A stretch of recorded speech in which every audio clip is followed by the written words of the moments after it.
that's very different from any demo that people have ever seen before. I'll just never forget the day when we looked on YouTube and we saw that it was the #1 video on YouTube, on all of YouTube.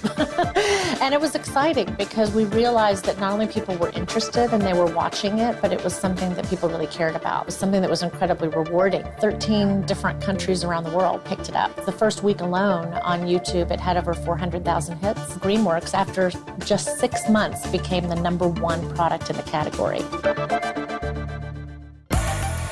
By truly believing in the brand and the product, Clorox has managed to combat the negativity around cleaning products. Whirlpool is another company considered one of the pioneers in sustainability as the core of their business. Since the 1970s, energy consumption of our appliances dropped by about 75%. Since 2002, dropped by 35%. I challenge you to find any other industry that has that kind of record. I would love to see the car industry do the same thing. I want this world to be a better place. And it's going to take leaders like Whirlpool stepping out and declaring that we're going to go somewhere to get there. And we've done that. And so we're delivering on that promise. We have worked very hard to communicate it very well in some ways. In North America, we've worked with the Department of Energy to create something called Energy Star. In Energy Star, you get to wear the badge if you're really, really good on energy. When a consumer walks in, they know, okay, that's a good one, so they can buy it. In Europe, we've done something different, where we basically have scaled the products. I can buy an A, a B, a C, or a D. A is the best on energy. So consumers tend to be attracted. They want to do the right thing too. All of our brands have some dimension of sustainability inherent in their marketing strategy. How we communicate those varies by brand. I think it's making a difference in terms of communicating. I think we can still do better. We're still not doing enough. We are the #1 player in the world in selling energy efficient appliances, and we have no intention to be anything less than that. And hopefully by doing that, we're helping pull forward the whole industry. Sustainability is here to stay. It's incredibly important to our company and our business and the employees who work for us. It's a red thread that runs through everything we do. Sometimes it's more loud, sometimes it's very soft, sometimes we don't talk about it, but it's there. Up next, the future of green products, how marketing can help consumers understand their roles in becoming a sustainable planet. And a big question, is transparency always the best policy?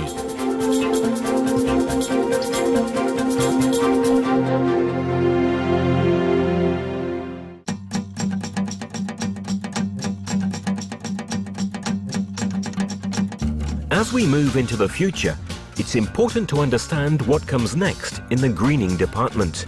We as a global society will become sustainable when we're able to meet the needs of today, given our current slate of environmental and social resources, in a way that we don't adversely compromise the ability of future generations to meet their needs. It is important to talk about, but it's also hard. Lighting, for example, is one of the easy things to do. But how do you explain that to a customer who just wants her shoes fixed? Customers and the communities in general want to find environmental heroes in business. They want good companies, and they want to know that the companies that they interact with are good. But the consumers themselves don't know what to expect. So, the question we need to ask, is transparency always the best policy? Sometimes when you talk about what you're doing right, it creates more problems because you bring to light problems that the public didn't even know you had.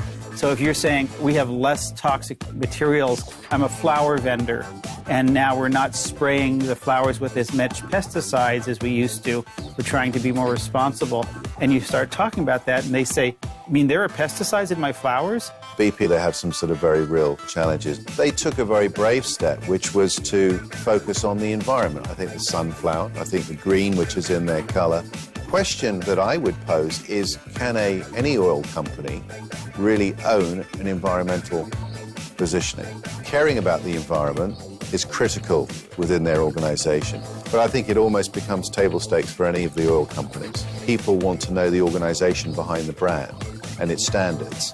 That is an expectation. What is BP really bringing to the market? But maybe the external message needs to have a slightly different lead. We talk about kind of compelling truths. Whatever you say about the company has to be exciting, it has to be relevant, it has to be current, but also it has to be core true.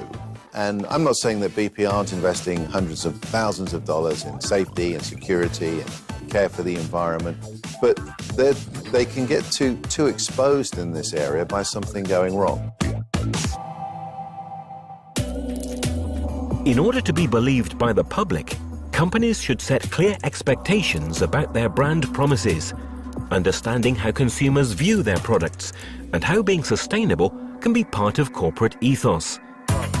Companies are much more aware and more sensitive now to making sure that they broadly truthful. But we still see mistakes being made. And for example, BMW promoting its cars in the United Kingdom, my country, claimed that they were zero emission. That was all that they said. Well, they're zero emission as you drive them. They're not zero emission throughout the whole life cycle. The electricity has to be generated somewhere. Some places it's nuclear, others it's coal. Companies keep stumbling around some of these issues, but broadly, I think business now understands this is an important mainstream agenda. It's got to be addressed strategically. Communication is part of that, and you've got to build reputation and trust over a period of time, and you don't do that by telling lies. Fortunately, it's not all about companies and brands making an effort. Consumers will have to start acting more responsibly, understanding that every action makes a difference. You want to drive a car that gets 10 miles per gallon, that's fine. But that car is going to cost millions of bucks because you'll also have to pay for the incremental cases of asthma and cancer that result from the emissions of that car. Organic food will cost half the price of non-organic food because organic food doesn't pollute groundwater, create soil erosion, and doesn't expose workers to pesticides. A lot of times, we tend to overlook our own inconsistencies while holding others accountable for their actions. We can no longer afford to do that. If we expect brands and products to change, so should we as consuming individuals. At the end of the day, if products and services held the full cost to society and the planet, business would be incentivized to sell the good stuff, and consumers would be incentivized to buy it because it would be less expensive. The perverse system we have today makes people have to spend extra money for a hybrid rather than it to be less expensive. We pay more money for organic food than traditional food. The best practices that I've seen are companies that do two things. The first thing they do is externally, they promote whenever they are recognized by an independent third-party sustainability ranking system. We've been recognized as a leader within the Carbon Disclosure Project. But they don't necessarily put out these marketing campaigns of buy our product, save the world. They recognize that there needs to be this balance between objectivity and subjectivity. Internally, what they do is they put some of their best sustainability messages and data points in the hands of their sales force, in the hands of their business leaders, as well as in the hands of their mid and junior level employees. So whether through the form of social media or it's just word of mouth type interaction, these more informal interactions are great opportunities to convey these are the cool things that we're doing from a sustainability perspective without necessarily coming across as we are speaking ahead of our data.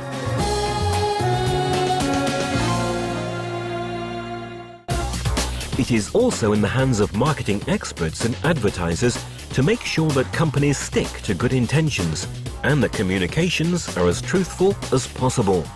It calls for caution. Misleading or overstated claims, called greenwashing, might be even worse than selling products that aren't green. There's no point in having a great idea if it doesn't translate into a great brand experience. It's very much about how you link the strategy and how you translate it in a way which is true, which is compelling, but then it's consistent across all of the, what we call touch points. You're only as strong as the weakest link in your customer journey. It is time for green to go mainstream. The $290 billion industry, ranging from organic foods to hybrid cars, ecotourism to green home furnishings, is only bound to grow. I think this evolution, which is turning into a revolution of interest in sustainable products, favors our company, and we're trying to lead the whole industry there. We certainly want to deliver against consumer needs, but we also have internal standards around sustainability and the environment, and we're going to deliver them. Sometimes that might mean we don't make quite as much money. Usually it means we make more money. There are many lessons to be learnt. Green marketing myopia has led to ineffective products and consumer reluctance. New challenges will be found, new strategies coined, driving innovation toward healthier, more efficient, high-performance products communicated as such. Effective green marketing requires applying good marketing principles to make green products desirable for consumers. The future is in all of our hands. In some countries, it's absolutely imperative that we be good at sustainability. It's increasingly important to everybody around the world. I think it needs to be important to everybody around the world. That's it for this episode of Market. But join us next time on a new and exciting search for the next hot topics.